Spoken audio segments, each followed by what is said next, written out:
This is a story I will never forget.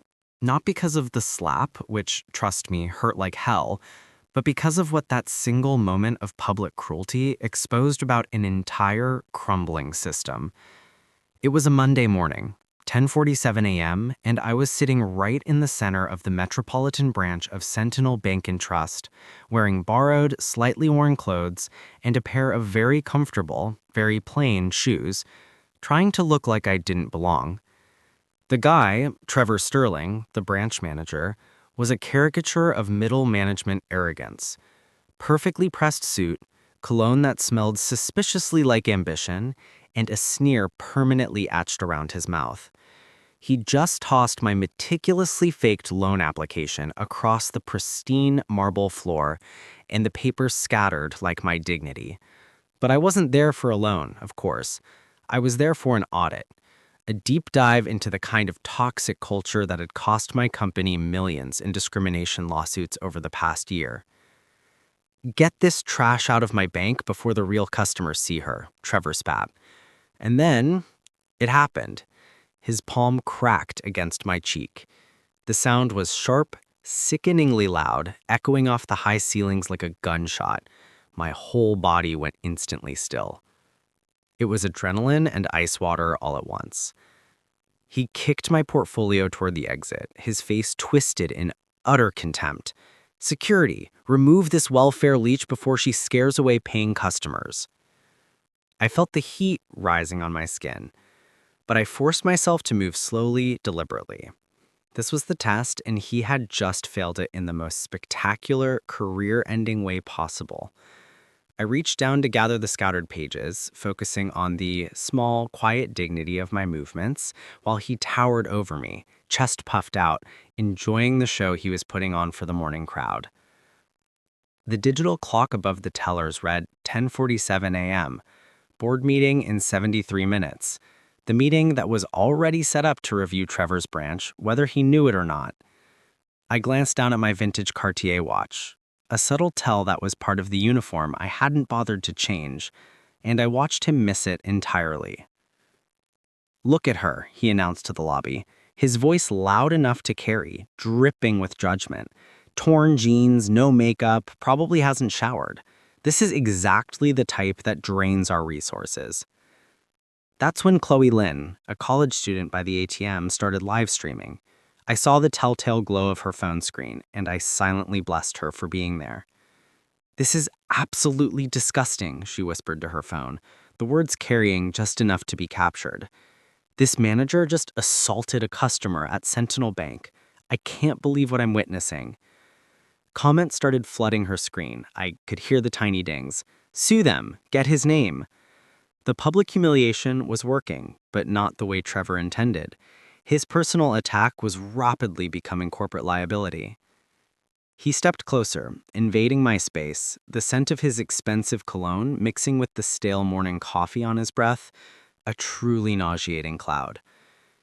"Miss, this bank serves successful Americans. We don't do charity cases or government handouts," he sneered, sweeping his eyes over my modest gray wool coat with obvious disdain. "Try the community credit union down the street. They're more accommodating to your demographic." I finally stood up. My height matched his, but my presence, I felt it, the quiet, centered power of real authority, seemed to eclipse him entirely. "I'd like to speak with your district manager," I said low and steady. He let out a harsh, barking laugh.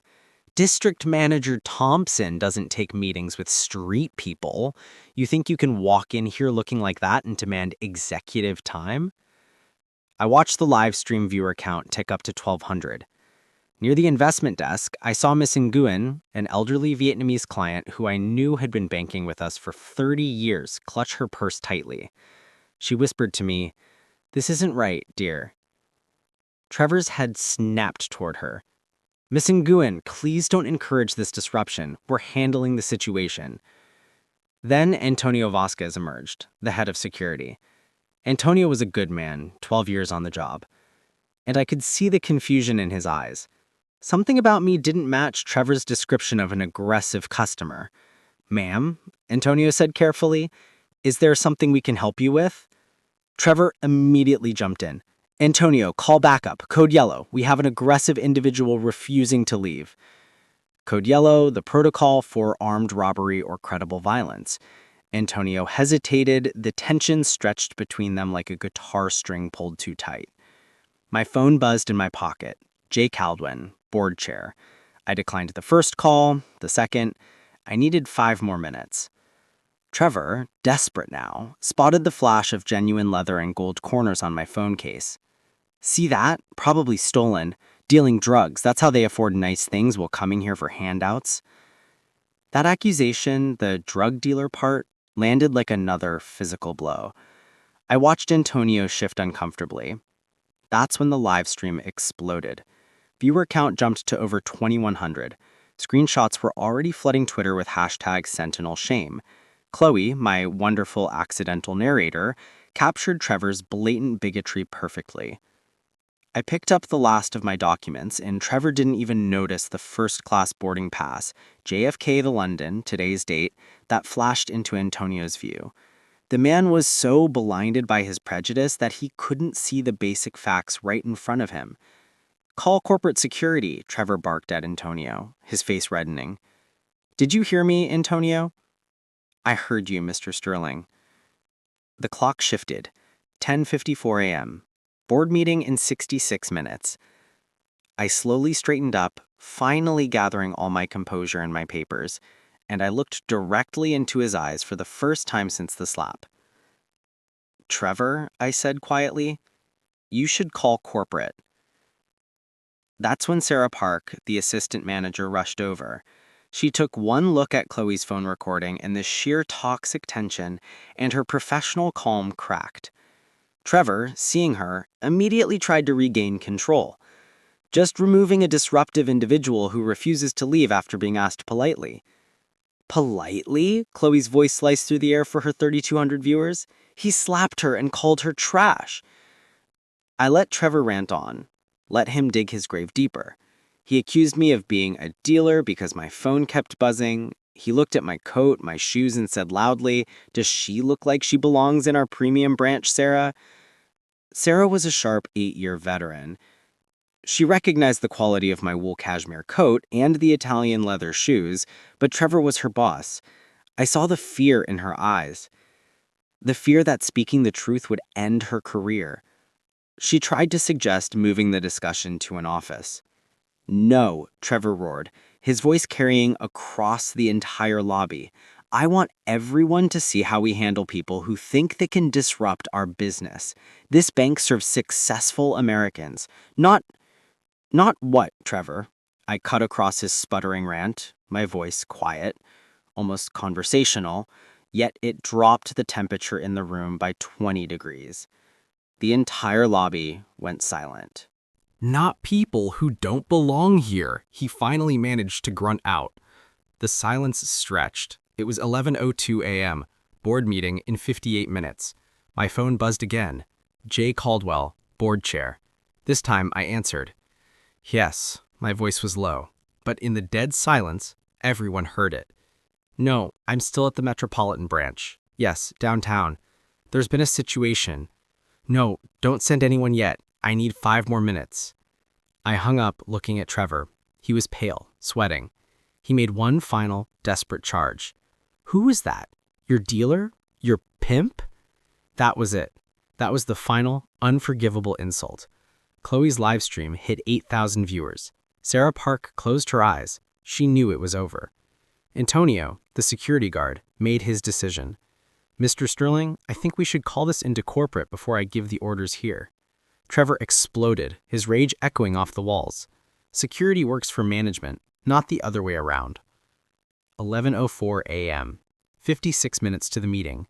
I straightened to my full height, taking a slow, deep breath. When I spoke, it was the voice I used when closing billion-dollar deals. Quiet, absolute, and commanding. Trevor, you have exactly 60 seconds to reconsider your position. He actually laughed again, a harsh, brittle sound. 60 seconds? Or what? You'll call your lawyer? Your social worker? I didn't answer. I just opened my leather portfolio with deliberate, surgical precision. I withdrew the first document. It was a laminated ID badge, gold lettering on black plastic. Sentinel Bank and Trust Corporation, Board of Directors, Aisha Vance, Chief Executive Officer. The badge caught the lobby's crystal light, reflecting back into Trevor's terrified face. His laughter died in his throat. Or, I said, my voice barely above a whisper, I'll call an emergency board meeting to discuss immediate personnel changes. The silence that followed was absolute, terrifyingly complete. Even Chloe's live-running commentary stopped mid-sentence as she zoomed in on the badge. Trevor's eyes darted between the badge and my face, his brain short-circuiting trying to reconcile the welfare league with the CEO. That's fake, he stammered, his voice weak. I withdrew my phone and dialed an internal extension. The whole lobby heard the response. Security Command Center. This is Aisha Vance, CEO. Authorization code Zulu 77 Alpha. I need corporate security at the Metropolitan branch immediately. Yes, ma'am. Dispatching now. ETA 4 minutes. The live stream view count rocketed from 8,000 to over 12,500 in 30 seconds. Holy, she's the CEO. Plot twist of the century. Trevor collapsed onto a leather chair. Miss Vance, your appearance, I didn't recognize you. You didn't recognize me, Trevor, because you assumed successful people look a certain way. I withdrew the next document, a letter on corporate letterhead, sealed and signed. Emergency Workplace Investigation Protocol. Case number 2024-891. Initiated this morning at 9:15 a.m. following credible reports of discriminatory practices at this branch. I watched Sarah Park's face go ghostly white as the realization hit her. This wasn't random. It was a trap, a planned sting to expose his toxic behavior. The board meeting I'm supposed to attend in 52 minutes was specifically called to review this investigation's findings. Your actions today just became Exhibit A. Antonio's radio crackled. Corporate security to Metropolitan branch, ETA 90 seconds. Trevor collapsed onto a leather chair. Miss Vance, please understand, I was protecting the bank's interests. Your casual attire, I thought you thought what, Trevor? That I was what you called me? Trash? A welfare leech? A drug mule? Each word landed on him like a physical blow, each repetition of his own prejudice making him flinch. When Director Jennifer Kim and 3 corporate security officers entered the lobby, it transformed into a cold, efficient courtroom. Jennifer approached me with professional deference. Thank you, Jennifer. Mr. Sterling has provided us with substantial, real-time evidence for our discrimination case. Jennifer activated her body camera and read from her tablet, citing his exact appalling words captured by Chloe's livestream. Welfare leech, drug mule, people like you drain resources. She then consulted her checklist. Mr. Sterling, according to our livestream analysis, you made physical contact with Miss Vance, specifically slapping her face. Is this accurate? Trevor swallowed, his voice cracking.